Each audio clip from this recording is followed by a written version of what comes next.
जय मसीह की। प्रभु का धन्यवाद। प्रभु ने आज फिर हमें दया बख्शी हुई है कि प्रभु के महान और पवित्र कलाम में से सीखें। मैं आपका भाई हरजीत सिंह सोना। सो आज हम फिर प्रभु के महान वचन में से नौजवानों के प्रति सीखेंगे। सो प्रभु को धन्य कहते हैं कि प्रभु हमें नौजवानों के प्रति सीखने के लिए रहमत बख्श रहा है, फजल बख्श रहा है। आइए हम देखें सपा की किताब 11 अध्याय और उसका 9 वचन हम ध्यान करेंगे, हम उसमें से सीखेंगे। आइए हम पढ़िए। हे नौजवान, अपनी जवानी में आनंद कर और अपनी जवानी के दिनों में मगन रह, अपनी मनमानी कर और अपनी आंख की दृष्टि के अनुसार चल। Praise God. कितनी बड़ी बात है। प्रभु हमें ये बात कह रहा है कि हे नौजवान, अपनी जवानी में, है ना लिखा हुआ, हे नौजवान अपनी जवानी में आनंद कर। आनंद कर। आपने मेरा मैसेज पहले सुना होगा, उसमें मैं क्या सिखाया प्रभु ने कि नौजवान को चाहिए कि नौजवानी के समय भी बोझ उठाना, झूला उठाना। सो यहाँ पर कह रहा है कि नौजवानी में आनंद कर, मतलब कि जो नौजवान है उसको नौजवानी के समय में आनंद कम और झूला उठाना, बोझ उठाना ज्यादा बेहतर है, ज्यादा फसल वाला है, ज्यादा लाभदायक है। खुदावंद का कलाम कहता है कि हे जवान अपनी जवानी में आनंद कर। हमें छूट दे रहा है प्रभु। दूसरा कह रहा अपनी मनमानी कर, दूसरे नंबर पे छूट दे रहा है।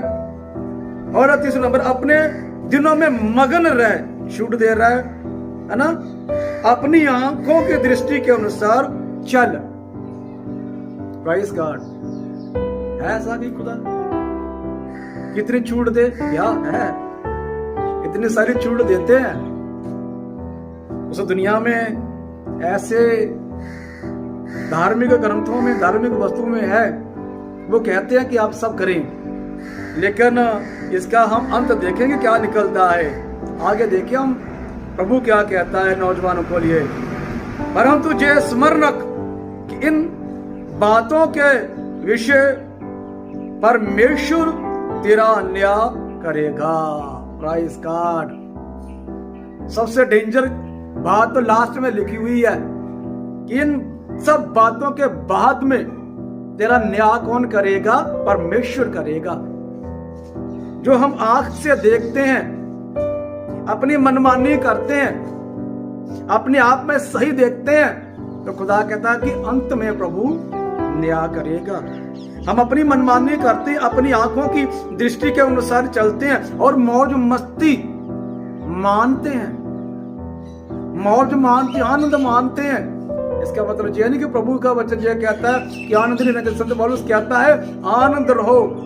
मैं फिर से कहता हूं तुम आनंद रहो। लेकिन आनंद किस काम में मानते हैं?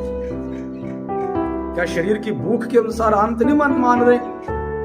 शरीर की आग के साथ, शरीर की जिस्म की कामना के साथ, शरीर की अभिलाषा के साथ हम आनंद नहीं मान रहे। आज आनंद कैसे मान रहे? आग गंदा देखकर, गंदा सुनकर, गंदा सोचकर, गंदे मार्ग पर चलकर आनंद बना रहे हैं हम। कैसे हम आनंद बना रहे हैं? किस जगह पर आनंद बना, किस कामों में आनंद बना रहे हैं?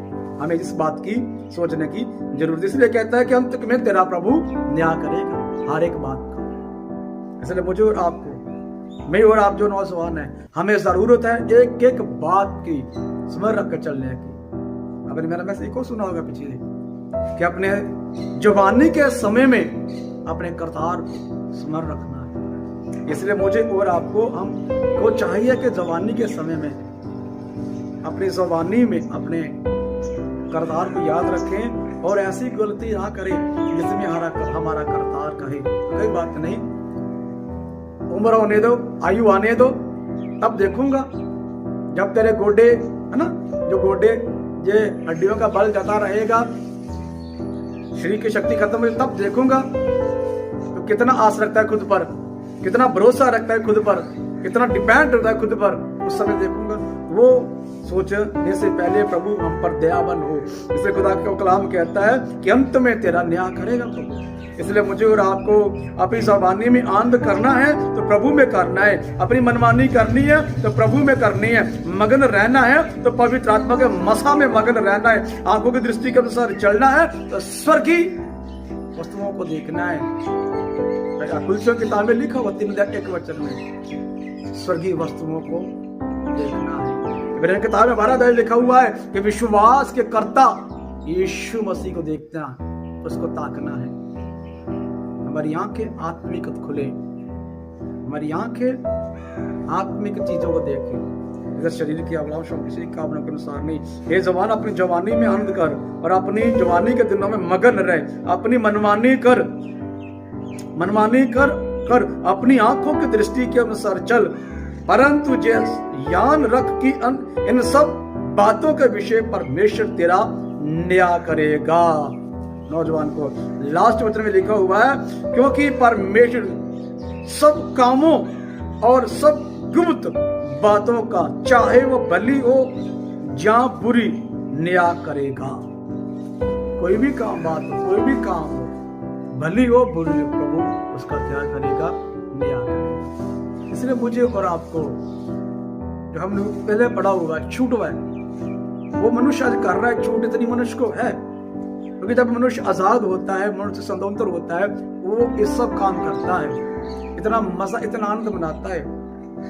लेकिन हमें आनंद बनाने का कुछ कानून है, कुछ रूल रेगुलेशन है।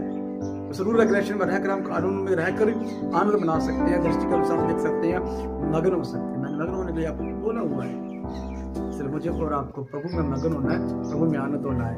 कभी भी अपनी मर्जी के अनुसार जवानी के जोश में कभी भी गलती नहीं करनी है कि हमारा प्रभु से नाता या परिवार से नाता, भी तो बोल रहा हूँ, आत्मिक तो प्रभु से नाता, शरीर तौर से हमारे परिवार से बेइज्जत, टब्बर को, फैमिली को बेइज्जत होना पड़े, खुद को शर्मिंदा। मैं हमेशा बात कहता हूँ चर्च में, हमेशा कि ऐसा काम कर जाओ कि जब आयु हो जाए तब खुद पर घमंड कर सके, खुद पर मान कर सके।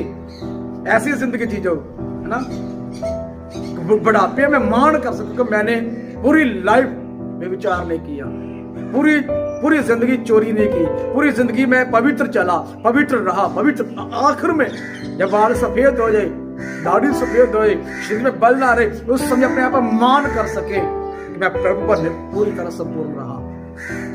मैं सच में बोलता हूँ, मुझे नौजवान कैसा चाहिए, प्रभु में आनंद बने, प्रभु आपका प्रतिफल असर देगा। सो इन छोटे से मैसेज द्वारा मुझे और आपको प्रभु आशीष दे और सुनने और आप प्रभु में बने रहे। जो खासकर नौजवान है प्रभु में बने रहे, ताकि प्रभु हमें आशीष देता रहे, ताकि हम संसार में प्रभु की शोभा का, महिमा का, आदर का, इज्जत का, दलाल का काम बने और हम धन्य हो सके। गॉड ब्लेस यू, प्रभु आपको आशीष दे।